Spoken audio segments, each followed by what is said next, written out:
Organ है जो कि विजुअल इमेजेस को रिसीव करने की सलाहियत रखती है। इन विजुअल इमेजेस को फिर ब्रेन तक पहुंचाया जाता है। अगर ह्यूमन आई का हॉरिजॉन्टल क्रॉस सेक्शन व्यू देखा जाए तो इससे हमें आई के कुछ मेजर पार्ट्स शो होते हैं। आई में टिश्यूज की 3 लेयर्स प्रेजेंट होती हैं, जिनमें सबसे आउटर फाइब्रस लेयर है जो कि स्क्लेरा और कॉर्निया पर मुश्तमिल होती है। स्क्लेरा आई का व्हाइट पार्ट है जो कि आउटर मोस्ट लेयर में प्रेजेंट होता है और आइस की शेप को मेंटेन करता है। कॉर्निया भी आई की आउटर लेयर में प्रेजेंट होता है। कॉर्निया आइस में इंटर होने वाली लाइट रेस को रिफ्रैक्ट करता है। कॉर्निया कॉन्वेक्स शेप होता है। अगर ह्यूमन आई की मिडिल लेयर पर बात की जाए तो मिडिल लेयर वेस्कुलर लेयर है। इसे वेस्कुलर लेयर इसलिए कहते हैं क्योंकि ये आई को ब्लड वेसल्स प्रोवाइड करती है। मिडिल लेयर में कोरॉइड, सिलरी बॉडीज और आइरिस प्रेजेंट होती है।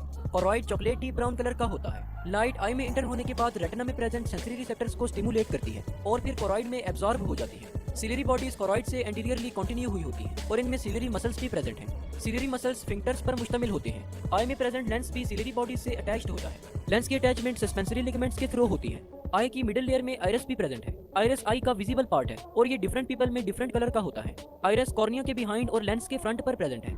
आइरिस आई की एंटीरियर सेगमेंट को एंटीरियर और पोस्टीरियर चैम्बर में डिवाइड करता है। इन चैम्बर्स में फ्लूइड प्रेजेंट होता है जो कि सिलरी बॉडी के एपिथेलियल सेल्स सीक्रेट करते हैं। आइरिस एक सर्कुलर बॉडी है जिसके अंदर पिगमेंट्स प्रेजेंट है। आइरिस का कलर इन पिगमेंट्स की वजह से ही होता है। आइरिस के सेंटर में एक अपर्चर प्रेजेंट है जिसे प्यूपल कहते हैं। ये हमारी आई का वो पार्ट है जहाँ से लाइट हमारी आई में इंटर हो रही होती है। लेंस आई का वो स्ट्रक्चर है जो कि आइस में इंटर होने वाली लाइट रेस को रिफ्रैक्ट करता है। इसकी थिकनेस को सिलरी मसल्स कंट्रोल करते हैं। आई की सबसे इनर लेयर नर्वस टिश्यू से मिलकर बनी है जिसमें रेटिना प्रेजेंट होता है। रेटिना आई में प्रेजेंट बहुत ही डेलिकेट स्ट्रक्चर है।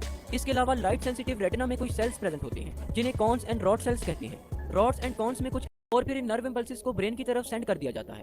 अगर आई की ब्लड सप्लाई पर बात की जाए तो आई को ऑक्सीजनेटेड ब्लड सिलरी आर्टरीज और सेंट्रल रेटिनल आर्टरीज प्रोवाइड करती हैं, जबकि आई से डीऑक्सीजनेटेड ब्लड का ड्रेनेज बहुत सी वेन्स के जरिए किया जाता है जिनमें सेंट्रल रेटिनल वेन्स वगैरह शामिल हैं।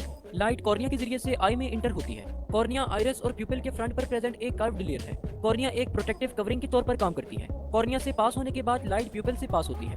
प्यूपिल आई की मिडल में प्रेजेंट एक ब्लैक डॉट है। आइरिस जिसने प्यूपिल को सराउंड किया होता है वो आई में इंटर होने वाली अमाउंट ऑफ लाइट को कंट्रोल करता है। जब इर्द गिर्द का एनवायरनमेंट डार्क हो तो आइरिस ज्यादा लाइट को आई में इंटर होने की इजाजत देता है और इसकी अपोजिट साइड पर जब सराउंडिंग्स का एनवायरनमेंट ब्राइट होता है तो आइरिस लेस लाइट को आई में इंटर होने की इजाजत देता है। आइरिस के पीछे लेंस प्रेजेंट होता है। लेंस अपनी शेप को चेंज करते हुए रेटिना पर लाइट को फोकस करवाता है। सिलरी मसल्स के एक्शन के जरिए से लेंस अपना साइज चेंज करता है। करीब पड़े ऑब्जेक्ट्स पर फोकस करने के लिए लेंस थिकर हो जाता है, जबकि दूर पड़े ऑब्जेक्ट्स पर फोकस करने के लिए लेंस थिनर हो जाता है। लेंस से पास होने के बाद लाइट रेस रेटिना पर फोकस हो जाती है। रेटिना का सबसे सेंसिटिव पार्ट मैक्यूला है। मैक्यूला में मिलियंस की तादाद में कॉन सेल्स प्रेजेंट होते हैं। मैक्यूला में कॉन सेल्स की हाई डेंसिटी की वजह से ही हमें विजुअल इमेजेस ज्यादा डिटेल्ड नजर आ पाती हैं। रेटिना में प्रेजेंट फोटो रिसेप्टर्स इमेजेस को इलेक्ट्रिकल सिग्नल्स में कन्वर्ट करते हैं। ये सिग्नल्स ऑप्टिक नर्व के जरिए से ब्रेन तक पहुंचते हैं। कॉन सेल्स के जरिए से हम कलर्स की आइडेंटिफिकेशन और ऑब्जेक्ट्स की डिटेल्ड विजुअलाइजेशन करते हैं। रॉड सेल्स नाइट विजन और पेरिफेरल विजन के लिए रिस्पॉन्सिबल होते हैं। रॉड सेल्स कॉन सेल्स की निस्बत ज्यादा तादाद में प्रेजेंट होते हैं और लाइट के लिए बहुत ज्यादा सेंसिटिव होते हैं। तो होप सो आज की इस वीडियो से आपको कुछ ना कुछ जरूर नया